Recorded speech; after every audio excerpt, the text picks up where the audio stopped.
नमस्कार, मैं बालकिशन सिंसिनवार, फाउंडर एवं अध्यक्ष स्वदेश हिंदू एकता मंच दिल्ली से आज फिर आप लोगों के बीच उपस्थित हुआ हूं। आज के मुख्य आकर्षण जी न्यूज़ के डीएनए चैनल का कुछ अंश में आपको उदाहरण दिया, उसके परिप्रेक्ष्य में कुछ बातें मैं बताऊंगा। जिस तरह से जी न्यूज़ को थ्रेडिंग मिल रही है, आज पाकिस्तान से उनको बहुत सारी थ्रेड कॉल्स आई, ट्विटर अकाउंट पर उनको धमकियां दी गई और भी उनके ऊपर उनके खिलाफ जो चार्जेस जो अभी पीछे जी न्यूज़ ने एक खबर दिखाई थी कि जम्मू में 25,000 प्लॉट मुसलमानों को अलॉट कर दिए गए हैं, उस खबर पर दिखाने के सजा के तौर पर केरल में उन पर केस दर्ज हो गया। आज की धमकियों में जो पाकिस्तान से कॉल्स आ रही थी उसमें बाकायदा उनके ऊपर यह थ्रेट दी जा रही है कि आपके ऊपर और भी ज़्यादा केसेस होंगे। भारत के अंदर जो जयचंद बैठे हैं, जो स्लीपर सेल बैठे हैं, वह उनको एक एक बात की इत्तला करते हैं, जिससे उनकी हिम्मत, और इसीलिए उनकी हिम्मत इतनी बढ़ जाती है कि वह सुधीर चौधरी तक को भी फ़ोन पर धमकी देने से कतराते नहीं हैं। ये जो जिहाद वर्सेस जी एक माध्यम बना है, ये हिंदुस्तान के लिए आने वाले वक्त में हम सब के लिए बहुत कारगर सिद्ध होगा, क्योंकि आप इस बात को माने कि ये जो जिहाद शब्द है ये आज से नहीं चल रहा। ये जिहाद पिछले सैकड़ों वर्षों से हम इसको फेस करते आए हैं। आज ये अपनी चरम सीमा पर है। हिंदुस्तान के अंदर जो स्लीपर सेल, जो जयचंद, जो जिहादी बैठे हुए हैं, वह हिंदुस्तान के लिए एक ऐसा नासूर बन चुके हैं जिसको अगर जल्दी से जल्दी उसका इलाज नहीं किया गया, अगर उस नासूर को ख़त्म नहीं किया गया, तो हिंदुस्तान में गज़वा हिंद का झंडा बुलंद होते देर नहीं लगेगी। लेकिन मैं आज एक बात इस बीच में और उठाना चाहता हूं। सुधीर चौधरी जैसे राष्ट्रभक्त, एक अच्छे एंकर, जी न्यूज़ चैनल के एक सीनियर जर्नलिस्ट, उनको तो बचाने वाले बहुत मिल जाएंगे।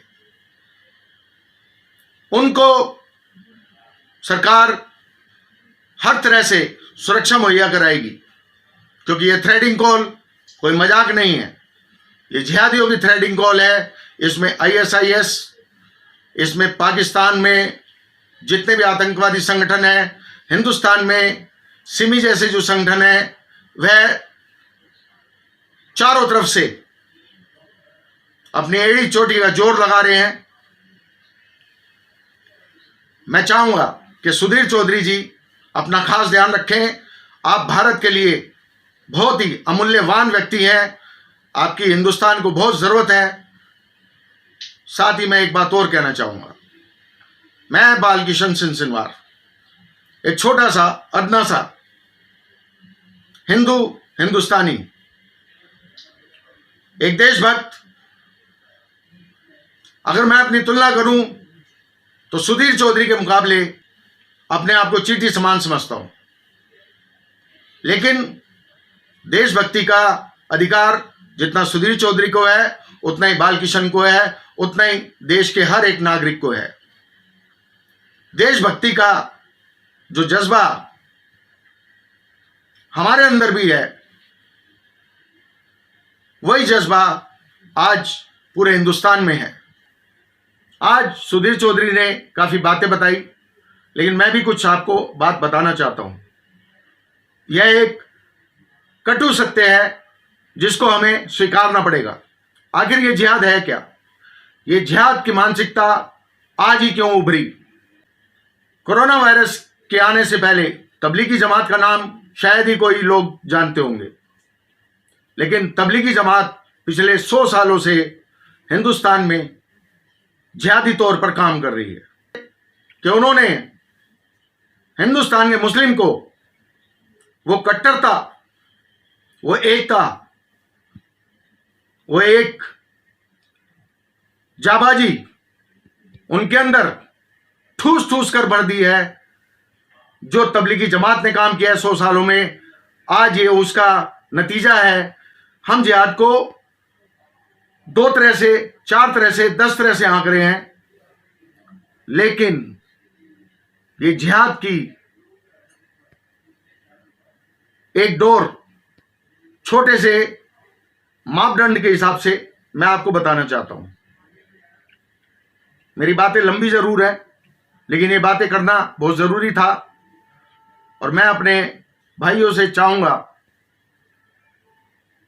कि आप अगर मेरी बातों में कुछ सच्चाई हो तो इसको, हमारी इस फेसबुक वीडियो को ज़्यादा से ज़्यादा शेयर करें। एक देशभक्त होने के नाते मैं मोदी जी का भरपूर समर्थक हूं और अभी भी हूं और रहूंगा। उनके जैसा देशभक्त हजारों सालों में पैदा होता है। 2014 में जब मोदी सरकार आई, उस दौरान क्योंकि मैं अपने विचार कभी होर्डिंग्स के जरिए, कभी पोस्टर के जरिए, मैंने अपने विचारों को कभी रोका नहीं। एक आम नागरिक होने के नाते मैं सब आप जैसे ही हूं। शायद मैं सुधीर चौधरी नहीं हूं, लेकिन मैं चौधरी जरूर हूं। आप सबके समक्ष एक बात रखता हूं। एक पोस्टर पूरी दिल्ली में लगाए। यह उन दिनों की बात है जब बुराड़ी के अंदर 9 या 11 आत्महत्या एक ही परिवार ने की थी। 9 जने थे या 11 जने थे। उसी दौरान मेरे पोस्टर लग चुके थे। उस पोस्टर पर स्लोगन था, स्वदेश हिंदू एकता मंच अपने कश्मीरी पंडितों को कश्मीर में वापस बसाने के लिए और वहां से, कश्मीर से जिहादी मुसलमानों को पाकिस्तान भगाने के लिए मैंने वो स्लोगन में मैसेज डाला था। और धारा 370 हटाने के लिए वो स्लोगन मैंने उस पोस्टर में डालकर लगाया था, जिसमें मैंने अपना पर्सनल नंबर बड़े बड़े नंबरों, बड़े बड़े अक्षरों में दिया था और पूरी दिल्ली में वो लगाए थे, जिससे दिल्ली के अंदर बहुत सारा हाहाकार सा मच गया था कि ये कौन पागल है कि जिसने खुलेआम जिहादी मुसलमानों को पाकिस्तान भगाओ यह लिख दिया। वो पागल आपके सामने बालकिशन सिंहवार बैठा है। उस पोस्टर लगाने के बाद, जैसे आज सुधीर चौधरी को पाकिस्तान से कॉल्स आई हैं, थ्रेडिंग की धमकियां दे रहे हैं, ट्विटर अकाउंट पर भी और उनके व्हाट्सएप अकाउंट पर भी। इसी तरह से इस बालकिशन सिंहवार को 2 दिनों के अंदर 70 इंटरनेशनल कॉल्स आई थी। 70 धमकियों की। जब नंबर आता था तो कोई अर्जेंटीना से बोल रहा है, कोई दुबई से बोल रहा है, कोई कहीं से बोल रहा है, कोई कहीं से बोल रहा है। और उन 70 कॉलों को, उनमें से काफी कॉल मैंने उठाई, जिसमें बहुत तू तड़ाक हुई। उस पोस्टर की क्लिपिंग आज तक टीवी चैनल ने दिखाई थी। उसका एक स्लोगन था कि बुराड़ी एक बार फिर सुर्खियों में, क्योंकि वो पोस्टर बुराड़ी में भी लगे थे, कि उन्होंने ये टैग किया था कि भाई बुराड़ी में जो आत्महत्याएं हुई हैं वो पहले उसकी वजह से सुर्खियों में रहा, अब ये पोस्टर लगे हुए हैं इसकी वजह से सुर्खियों में है। 70 थ्रेडिंग कॉल्स। मेरे पास गृह मंत्रालय से फोन आता है, जिसमें से कुछ ऑफिसर्स मेरे से मिलते हैं कि जी आपने ये पोस्टर क्यों लगाए। मैंने उन्हें वजह बताई कि भाई मैं चाहता हूं कि मेरे कश्मीरी पंडित फिर कश्मीर में वापस जाकर बसे और 370 धारा हटाई जाए और जो वहां जिहादी मुसलमान हैं उनको यहां से हिंदुस्तान से भगा दिया जाए। मैंने उनको वो 70 ट्रेडिंग कॉल की डिटेल भी दी। उसके बाद मैंने 100 नंबर पर भी कॉल की। 100 नंबर पर कॉल करने के बाद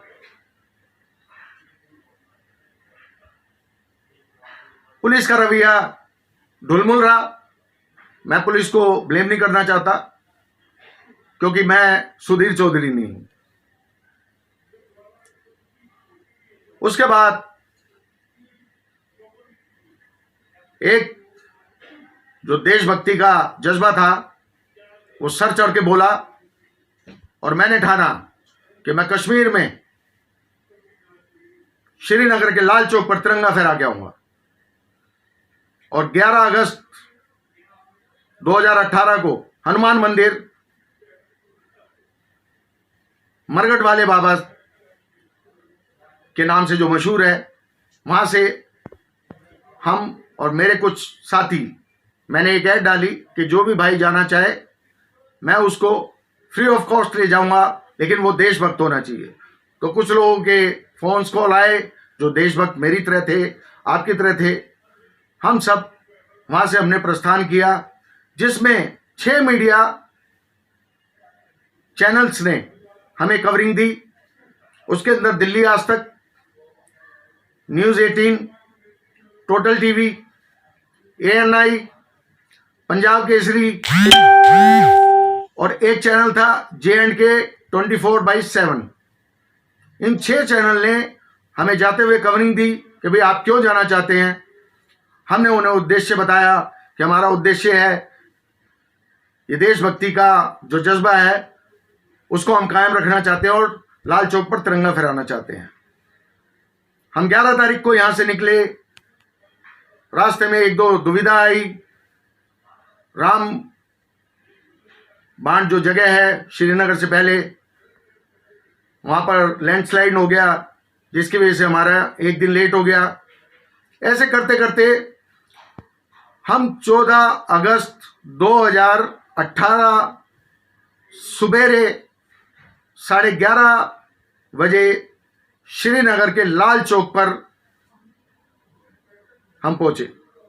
मैं भी पहली बार गया था, जो मेरे साथी थे वो सब भी पहली बार गए थे। जब श्रीनगर लाल चौक पर पहुंचे तो वहां हमने रास्ते में पूछा था कि भाई हम किसी यहां कोई अगर हिंदू होटल हो तो हम वहां रह सके। तो किसी फौजी भाई ने हमें बताया। हमने अपने मिशन को गोपनीय रखा रास्ते में, क्योंकि बहुत लोगों ने पूछा कि आप कहां जा रहे हैं। हमने कहा हम टूरिस्ट हैं, हम श्रीनगर जा रहे हैं। रास्ते में जो चेक पोस्ट आई वहां पर हमने ये बातें कही, क्योंकि हो सकता था कि शायद अगर हम ये बात कहते तो हमें रास्ते में ही रोक लिया जाता। जब हम श्रीनगर पहुंचे तो हमें किसी फौजी भाई ने बताया था कि लाल चौक के निकट ही एक बॉम्बे गुजरात करके होटल है, लेकिन अब उसको मुस्लिम चलाते हैं। वो एक मार्केट थी, उस मार्केट के 2nd फ्लोर पर वो होटल था। हमारा मिशन था लाल चौक पर तिरंगा फहराना, जिसको हमने भली भांति अपनी जान पर खेलकर फहराया भी। हमने एक रेकी की। रेकी के बाद हम सीधा तिरंगे को लेकर हमने अपने पॉकेट्स में रखा, क्योंकि वहां पे जो रेकी में हमने देखा उसमें लगभग वो नामुमकिन था कि लाल चौक पर चढ़कर तिरंगा फहराना। वहां पे 2 पोस्ट CRPF की थी, जो एक कोने पे थी, एक लाल चौक पर थी, और सामने ही एक पुलिस पोस्ट थी जो पार्क है लाल चौक के सामने।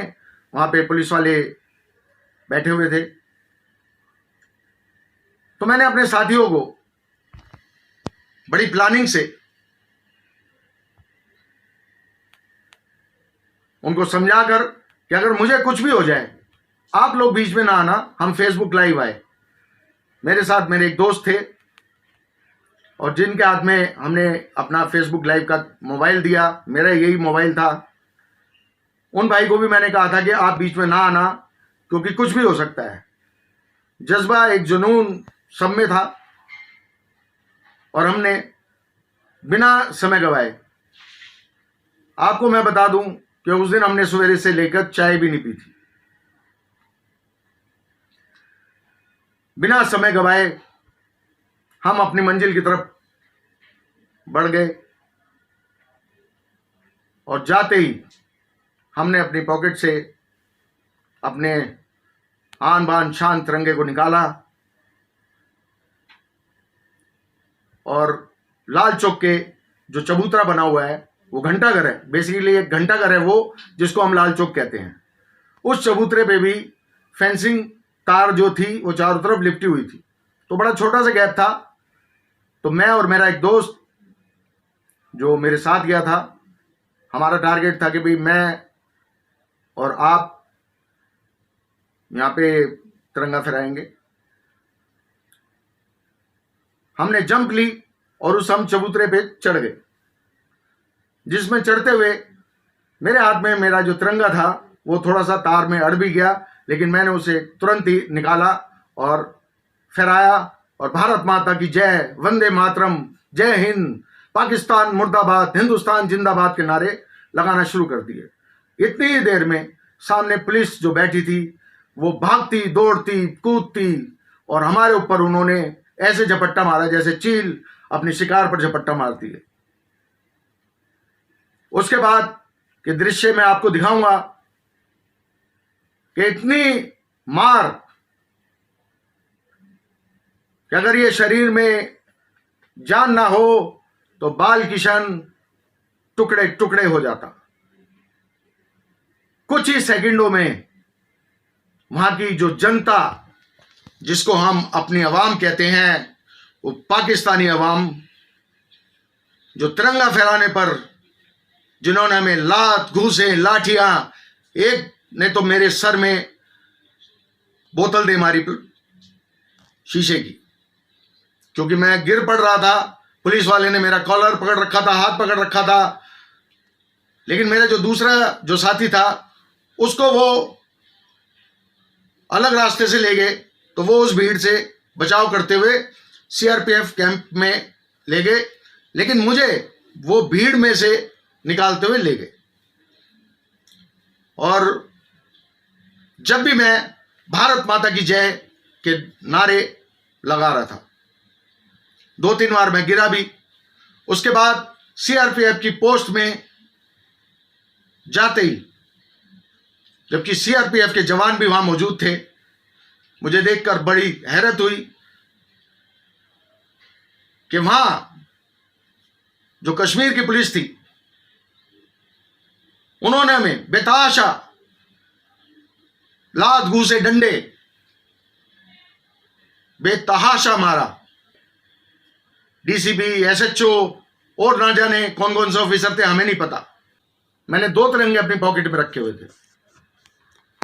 एक तिरंगा जो बाहर रह गया था, दूसरा तिरंगा उस समय भी मेरी पॉकेट में था। जब मेरे आगे और मोदी जी को गाली, हिंदुओं को गाली, हिंदुस्तान को गाली, मेरे से बर्दाश्त से बाहर हो गई बात। मैंने वो तिरंगा अपनी पॉकेट से निकाला और मैंने सीने पे वो तिरंगा तान लिया। उसी समय तुरंत सामने अंदर से एक ऑफिसर निकल के आए जो ड्रेस में थे। उन्होंने मेरे हाथ से तिरंगा लिया। तिरंगा लेने के बाद उन्होंने कहा कि इनको पानी पिलाओ, और उन्होंने कहा कि फट ऐसी, ये जो अंदाज है मैं वही उसी अंदाज में बता रहा हूं। उन्होंने कहा गाड़ी लगवाओ, जल्दी से इन्हें निकालो यहां से। और बाहर 3-4 हजार जाकिर मूसा के नारे लगाते हुए जो कश्मीरी अवाम, जो जिहाद की बात आज चल रही है, उस दौरान वहां से हमें निकालते हुए गाड़ी में, बख्तरबंद गाड़ी थी जिसमें सीआरपीएफ का जवान भी था, हमें कोठीबाग थाने ले गए। एक ऐसा जुनून जो शायद हम फिल्मों में देखा करते थे, हमने अपने अंदर भी महसूस किया। हमें वहां से सीधा कोठीबाग थाने ले गए। कोठीबाग थाने में वहां के एसएचओ राशिद और वहां के जो डीसीपी थे इमरान, उन्होंने हमसे बातचीत की। हमें गुस्सा था कि पब्लिक ने तो हमें मारा, पुलिस वालों ने हमें क्यों मारा।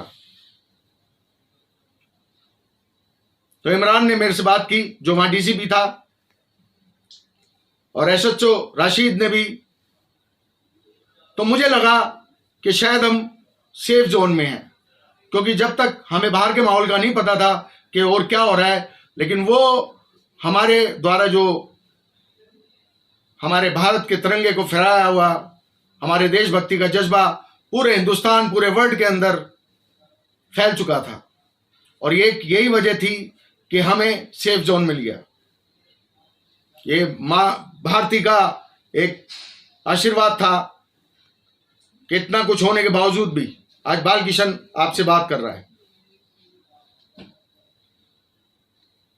करते करते, क्योंकि लाल चौक का जो एरिया है वो माईसुमा थाना पड़ता है, माईसुमा थाना। शाम को माईसुमा थाने से एसएचओ साहब आते हैं कोठीबाग थाने में। इस दौरान हमें फिर बख्तरबंद गाड़ी में एमएलसी कराने के लिए हॉस्पिटल में भेजा जाता है, जिसमें 4-5 कमांडो भी हमारे साथ, जो वहाँ के जो पुलिस के कमांडो थे वो हमारे साथ जाते हैं। 2-2.5 घंटे लगते हैं। काफ़ी चोट वगैरह लग चुकी थी, ब्लड नहीं निकल रहा था, लेकिन अंदरूनी चोटें बहुत थी। और मेरे सर में, हाथ में, बाजू में तो बहुत, छाती में, और ये सब एक प्रसाद के तौर पर, हमने मां भारती के प्रसाद के तौर पर उसको चखा। जब हम वापसी आए तो माईसुमा थाने से एसएचओ को बुलाया गया, तो वहां पे बड़ी आर्गुमेंट हुई। आर्गुमेंट के बाद हमारी तरफ से पब्लिक के खिलाफ एफआईआर दर्ज हुई, जो पायनियर अखबार ने छापा भी है। उसकी सारी डिटेल भी मेरे पास है। जितनी बातें मैं कर रहा हूं दिल्ली से वहां तक की, आप जो भी डिटेल मेरे से चाहेंगे, मैं आपको पूरे प्रूफ के साथ, हम कैसे दिल्ली से गए, कहाँ रुके, फिर कहाँ रुके, फिर कहाँ रुके, और किस तरह से हम किस होटल में रुके, और वो एफआईआर नंबर वगैरह भी हमने लिया। तो वो एसएचओ साहब, जो हमारी एफआईआर थी हमारी तरफ से, उसको उर्दू में लिख रहे थे। मैंने उनसे कहा, मैंने कहा जी आप ये उर्दू में क्यों लिख रहे हैं? वो कहने लगे भाई यहाँ की लैंग्वेज ही है। मैंने कहा तो फिर आप जो मर्जी लिख दें। मैंने कहा मैं तो चाहता हूं कि जिस पुलिस वालों ने हमें मारा, जिन्होंने, उनके खिलाफ भी आप एफआईआर करें। तो जब उर्दू में लिखा जा रहा था तो हमें कुछ समझ आनी नहीं थी, लेकिन हमारी तरफ से एक एफआईआर दर्ज हुई पब्लिक के ऊपर। उसके बाद 7 बजे हमें इमरान डीसीपी और एसएचओ राशिद की ओर से कहा जाता है कि भाई आपको हम जम्मू तक बैठा देंगे, आपको जाना होगा, क्योंकि जम्मू से आगे फिर आप दिल्ली कैसे जाएंगे वो आपकी मर्जी है। तो मैंने उन्हें कहा, मैंने कहा भाई अब शाम हो चुकी है, रात का अंधेरा था, मैंने कहा मैं बाई रोड नहीं जाऊंगा। तो मैंने उन्हें सलाह दी, मैंने कहा मैं बाई प्लेन जाऊंगा, पैसे मैं खर्च करूंगा। हम थाने के साथ ही एक होटल था, वहां रात को रुके।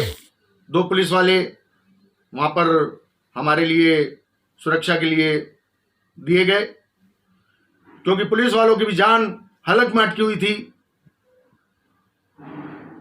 जब हम होटल में गए, जब हमें पता चला कि ये तो तूफान की तरह बात पूरे संसार में फैल गई है।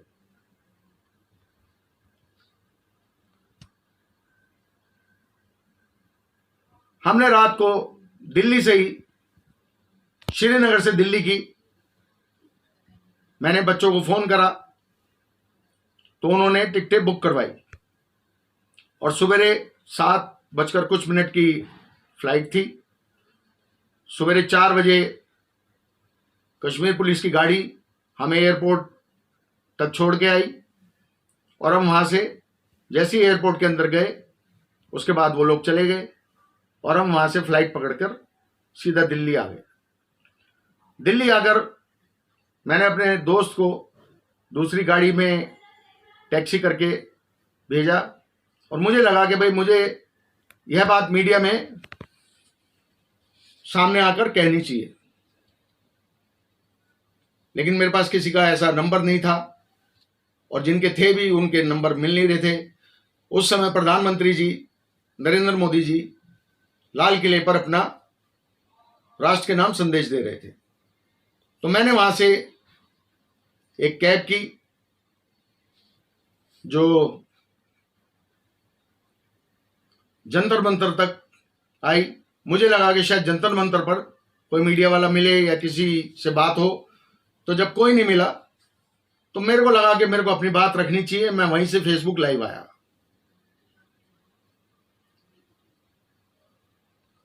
उस फेसबुक लाइव आने से मैंने अपनी सारी बातें रखी, मैंने दिखाया सारी चोट वगैरह लगी हुई थी। आप बिलीव नहीं करेंगे वो फेसबुक लाइव आज की तारीख में करीबन 5.5 लाख लोग उसको देख चुके हैं। मतलब ये जब भी देख चुके थे, अब तो बहुत स्लो है। और फिर इतनी देर में, क्योंकि वहां कोई पब्लिक नहीं थी, कुछ नहीं था, इतनी देर में वहां पर आईबी वगैरह के लोग शायद आए जो सिविल ड्रेस में थे। फिर एक एसआई आए, उन्होंने मेरे से पूछा कि आप, मैंने बताया उन्हें ऐसे ऐसे। उन्होंने कहा कि कोई बात नहीं, आप घर जाइए और आप कल आके आराम से, आप बहुत थके भी हुए हैं, आपको आराम की जरूरत है, और कल आके आप अपना एक ज्ञापन सरकार को दे सकते हैं। मैं ठीक है जी। जब मैं घर पहुंचा तो वायरलेस से मैसेज शायद पहले ही फ्लैश कर दिया गया था। घर पहुंचते ही हमारे रूपनगर के एडिशनल एसएचओ साहब मेरे घर के बाहर खड़े हुए थे। उन्होंने मुझे रिसीव किया और काफी देर मेरे साथ घर पे ही बैठे, बात हुई, मैंने उन्हें भी बताया सारा। और शाम को ही एक सीबीआई के सज्जन साहब मेरे घर पर आए, उन्होंने मेरे से पूछा, मैंने उन्हें पूरी डिटेल बताई, सारी बातें पूरे सारांश रूप में बताई। इसके बाद जब अगले दिन ज्ञापन देने वाली बात थी तो एक घटना ऐसी घटित हुई कि अटल बिहारी वाजपेयी जी के बारे में खबर आई। वो अपने देह छोड़कर देवलोक में प्रस्थान कर चुके हैं। तो इस दौरान थोड़े दिन बाद आई गई हो गई। इसके बाद 2-4 दिन बाद मेरे एक दोस्त मित्र का एक फोन आता है।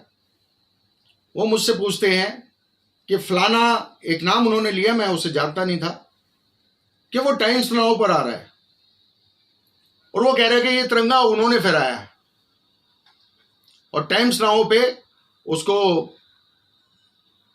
लाइव दिखाया जा रहा है और वो बता रहा है कि भाई ये तिरंगा मैंने फहराया है और इस तरह से। तो मैंने वो जब खबर देखी तो मुझे भी बड़ा अचरज हुआ कि भाई ये कौन सज्जन है।